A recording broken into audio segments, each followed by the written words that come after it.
hoca geliyor. Gelsin gelsin. Geleceği varsa göreceği de var. Uzun zamandır bu anı bekliyorum. Hangi anı? Senli gidi senli. Ben bilirim Hakan bilirsin. Bu kaç? Ama Zeki kim onu bilmez. Beştir. Aferin. Umutlar var oldukça korkular işe yaramayacak. Egal, was sagt dieser Philosoph? Ich verstehe gar nicht. Kannst du auch nicht sprechen? Hä? Kannst du nicht?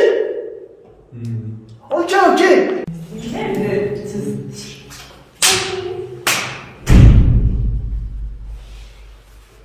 Ayağa kalktığınız için hepinize teşekkür ediyorum gençler. Eyvallah hocam. Hocam. Efendim ya? Hocam. Doğdunuz. Kuzey Mutlu'dan mı yediniz? Ne ya?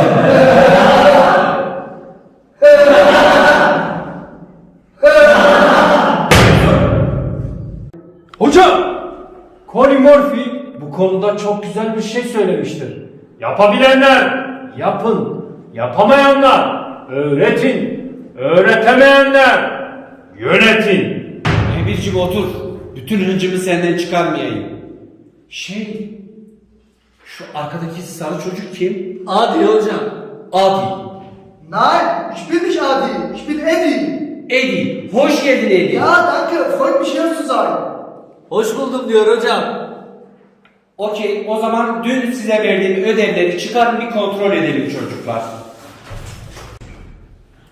Oo gençler. Hocam siz de mi buradaydınız? Kerim, biraz geç kalmadın mı canım? Hocam ben geç kalmadım ki. Zil erken çalmış.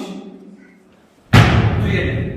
Evet gençler, dün size verdiğim ödevi bir kontrol edelim. Aç canım bakalım. Güzel. Güzel. Aferin. Aysuncuğum, bu yazı senin değil galiba. Bana sanki babanın yazısı gibi geldi. Evet öğretmenim. Çünkü yazarken babamın kalemini kullandım. Hay Allah'ım ya Rabbim ya. Evet gençler, bugünkü konumuz oran ve orantıdır. Diyelim ki bir işçi bir tarlayı 10 günde sürerse aynı tarlayı 10 işçi kaç günde sürer? Benzer soruya kim örnek verebilir?